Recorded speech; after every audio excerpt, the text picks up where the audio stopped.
তো দেখতে দেখতে সেই দিনটা কিন্তু চলেই আসলো। আজ হচ্ছে ভিভানকে ওই চুল কাটার দিন। ভিভানের চুলটা আমরা ছোটোবেলায় কাটিনি, 18 মাসে চুল দেওয়ার কথা ছিল। তবে যেহেতু ভিভানের ঠান্ডা লেগে যাচ্ছে প্রচুর, সেই কারণে কিন্তু 18 মাসে চুল না দিয়ে ওই চুল দিতে দিতে 19+ হয়ে গেল। তো সকালবেলা উঠে স্নান সেরে ফ্রেশ হয়ে এদিকে ভিভানের বাবার জন্য চা বানিয়ে দিয়েছি, তার কারণ আজ যেহেতু সোমবার, ওর কিন্তু অফিস আছে। আর এরপর বাইরে গিয়ে দেখছি এই গাছগুলোতে প্রচুর পরিমাণে ফুল ফুটছে, তার কারণ এই গাছগুলোকে না ভিভানের বাবা ভীষণ যত্ন করছে, সার দিচ্ছে, এর সঙ্গে কিন্তু যা যা দেওয়ার সমস্ত কিছু দিচ্ছে। আর বাড়ির কাছে ফুল ফুটে থাকলে কার না ভালো লাগে বলো। আর আমি কিন্তু প্রত্যেক দিন সকালে উঠে ওই পাখি, গাছপালা, ফুল এই সমস্ত কিছু দেখতে ভীষণ ভালোবাসি। তো সকাল সকাল সমস্ত কিছু করার পর ওই নোংরা ফেলার গাড়িও চলে এসেছিলো পৌরসভা থেকে। তো তারপর নোংরা দিয়ে এখানে হচ্ছে ভিভানকে উঠিয়ে ভিভানকেও কিন্তু ফ্রেশ করিয়ে দেব, তার কারণ ভিভানের যেহেতু কিছুক্ষণ পর চুল কাটতে চলে আসবে। আর যেহেতু ভিভান ঘুম থেকে কেবল উঠলো, সেই কারণে কিন্তু একটুখানি ঘ্যান ঘ্যান করছে, মানে ওই একটুখানি কান্নাকাটি করছে আর হাম ছাড়ছে। সেটা দেখে তো বুঝতেই পারছো যে কেবল ঘুম থেকে উঠলো। ভিভানের চুলটা আজকে কাটবো, কষ্ট তো হচ্ছে, তার সঙ্গে কিন্তু আনন্দও হচ্ছে যে চুলটা কিন্তু অবশেষে কাটা হবে আজকে।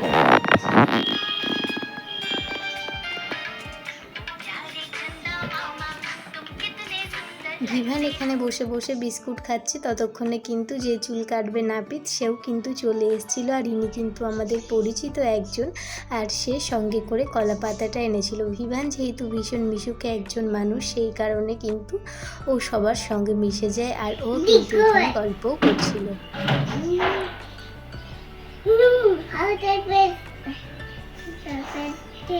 ঠিক, হাতের ব্রেসলেট একদম ঠিক।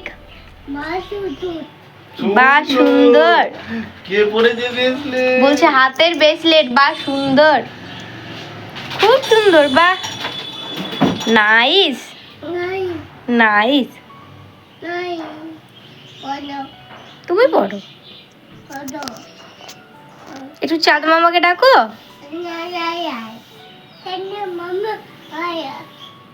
টিপ দিয়ে যা।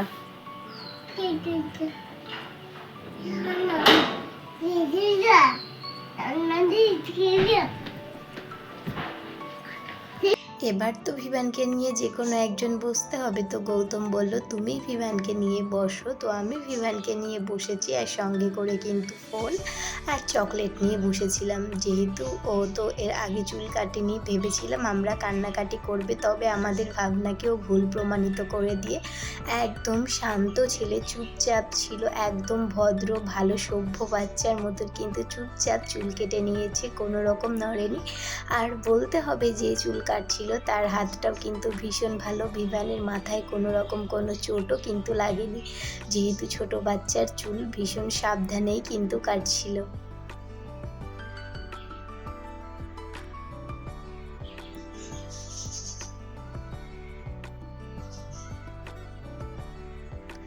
আর ভিভান তো এখন অনেকটাই ছোট, সেই কারণে কিন্তু ও বারবার অনেক নড়ছিল। আর এদিকে গৌতম বাকি যা যাবতীয় কাজ সেই সমস্ত কাজ করছিল, তার কারণ সকাল সকাল দিদার আসার কথা ছিল, তবে দিদা ওখান থেকে টোটো না পাওয়ায় সেই কারণে কিন্তু লেট হয়। আর বাকি কাজগুলো কিন্তু গৌতমকে করতে হয়। এই যে টাকলা হয়ে যাওয়ার পর ভিভান কিন্তু এখন টাকলা হয়ে গেছে, তো নো চাপ, কিছুদিন পর কিন্তু চুল ঠিকই বেরিয়ে যাবে।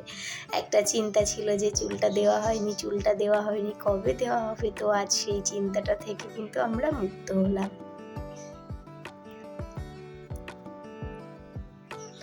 এবার ভিভানকে একটু খেলাধুলো করার পর কিন্তু স্নান করাতে হবে। আর ভিভানের টাকলা হয়ে যাওয়ার পর কিন্তু দিদাও চলে এসেছিলো। তো তারপর আমরা যাব হচ্ছে একটুখানি গঙ্গায়। তো আমি তো রেডি হয়ে গিয়েছি, ওদিকে কিন্তু গৌতম রেডি হয়ে গিয়েছে, তার কারণ ওর কিন্তু অফিস আছে। যেহেতু প্রায় 1 সপ্তাহ ছুটি ছিল, তারপর অফিস করলো, সেই কারণে কিন্তু ও আর আমাদের সঙ্গে গঙ্গায় যায়নি, তা না হলে কিন্তু ও যেত। তো টোটোতে উঠে ভিভান কিন্তু বারেবার মাথায় হাত দিয়ে ওর চুলটাই খুঁজছে।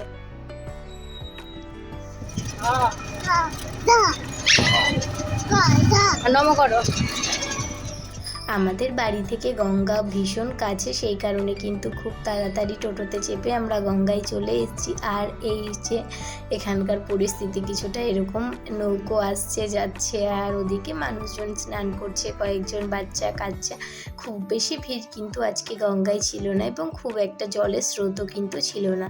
তো এরপর আমিও নেমে গেলাম ওই গঙ্গার জলে চুলটা দেওয়ার জন্য। তবে চুলটা ফেলতে হয় এটা আমার জানা ছিল না, মানে প্যাকেট থেকে খুলে দিতে হয়, সেই কারণে কিন্তু আমি প্যাকেট সমেতই চুলটা ভাসিয়ে দিয়েছি।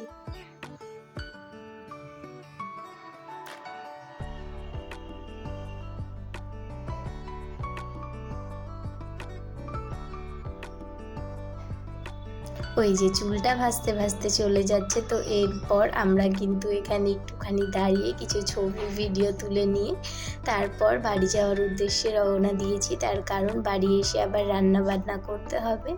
তো এই ছিল আমার আজকের ভ্লগটা। তো কেমন লাগলো তোমাদের জানিও, আর আরও নতুন নতুন ভ্লগ দেখার জন্য আমার চ্যানেলটা সাবস্ক্রাইব করতে পারো। বাই।